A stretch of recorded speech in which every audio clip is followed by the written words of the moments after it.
ஆனா தமிழ்நாட்டுல நான் எல்லா ஜெயிலுமே போய் பார்த்துருக்கேன். 15 வருஷம் இல்லைண்ணா, 15 வருஷம் எப்படி இருந்துச்சு இது? ஏன்னா என்னைக்குன்னா அழுது இருக்கீங்களா? போன புதுசுல இறந்து போன என்னோட மனைவியை நினைச்சு அழுதது உண்டு. இங்க வெளியில எனக்கு அழுகிறது கூட சான்ஸ் கிடைக்கல. என்ன நடந்துச்சுன்னே தெரியல. எனக்கு கனவு மாதிரி இருந்தது. அதுக்குள்ள கொண்டு போனாங்க, ரிமாண்ட் பண்ணிட்டாங்க. உள்ள போய் தான் உட்காந்து தான் நிதானமா யோசிக்க முடிஞ்சது, என்ன நடந்திருக்கும் அப்படின்ட்டு. ஏன்னா நான் வந்து ஒரு சின்ன புழு பூச்சி கூட கெடுதல் நினைக்காத ஆளு. இப்படி ஆயிடுச்சே அப்படின்னு நினைச்சு நான் அழுத உண்டு ஒரு முறை. ஆனா நீங்க தப்பே பண்ணலன்னு சொல்றீங்க. ஆனா நம்ம பண்ணாத தப்பை நிரூபிக்க முடியாத நிறைய பேர் இந்த மாதிரி சிறைக்கு வராங்க இல்லையா? அதெல்லாம் பார்க்கும்போது எப்படி நிறைய இருக்கு உங்களுக்கு? பார்த்துருக்கேன். அதுவும் மெயினா பார்த்தீங்கன்னா இந்த ஒய்ஃப் கேஸ் தான் நிறைய பேர் செய்யாதவன். ஒருத்தர் 2 பேர் செய்யலாம். எனக்கும் தெரிஞ்சு அவனே ஸ்டேட்மெண்ட்டே கொடுத்துருக்கான், நான் தான் பண்ணினேன் அப்படின்னு சொன்னவங்களும் இருக்கிறாங்க. அந்த மாதிரி செய்யாதவங்க நிறைய பேர். ஒய்ஃப் எங்கே இறந்தாலும், அந்த ஹஸ்பண்ட் வீட்டிலே இல்லை வெளியூரில் இருந்தாலும் கூட பேர் வந்து அவங்க பேரில் தான் வருது. ஏன்னா இந்த சட்டங்கள்லாம் பார்த்தீங்கன்னா பெண்கள் பாதுகாப்புக்காக தான் இந்த சட்டங்கள்லாம் இருக்கு. அதை வந்து தப்பா மிஸ்யூஸ் அது பண்ணாங்க. சுருக்கமாக சொல்லணும்னா கேடயமாக கொடுத்தாங்க. பெண்களுக்கு கேடயமாக கொடுத்த சட்டத்தை ஆயுதமாக பயன்படுத்துகிறாங்க. எந்த வயசுல சிறைக்கு போனீங்க? எப்போ ரிலீஸ் ஆனீங்க? 36 வயசில் சிறைக்கு போகிறேன், 52 வயசில் வெளியில் வரேன். உங்க இளமை பாதி நாள் இப்படியே போயிடுச்சு. இளமை போச்சு. வாழ வேண்டிய வயசு அந்த வயசு தான்.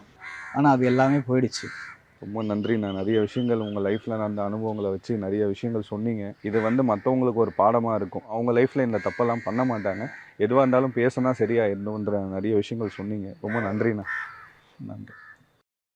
பார்க்குற என்ன சொல்லுவான், பொண்டாட்டியை கொலை பண்ணேன் அப்படின்னு ஈஸியாக சொல்லிட்டு போயிடுவான். அந்த வார்த்தை தான் என்னை கொன்னுச்சு. ஜெயில் அப்படிங்கிறத விட இந்த வார்த்தை தான் வந்து எனக்கு வந்து ரொம்ப கொடுமையாக இருந்தது. அதை எப்படி நம்ம மேனேஜ் பண்ணி அதை டேக்கிள் பண்ணி அதை ஓவர் கம் பண்ணி எப்படி வெளியில் வரப்போகிறோம் அப்படின்றது தான் எனக்கு பெரிய. ஏன்னா சிறைக்கு போகிறதுக்கு முன்னாடி ஒரு 4-5 வருஷம் வெளியே இருக்கீங்க, பெயிலில் இருக்கீங்க. அப்போவே நிறைய பேர் பேசியிருப்பாங்கல்ல இந்த மாதிரியெல்லாம்? அப்போ பேசலை, முதுகுக்கு பின்னாடி பேசியிருக்கலாம். ஏன்னா திரும்ப நான் வந்து ஜாயின் பண்ணிட்டேன் டியூட்டியில். என்னால் காரியம் ஆக வேண்டியவங்க தான் பார்க்க வருவாங்க.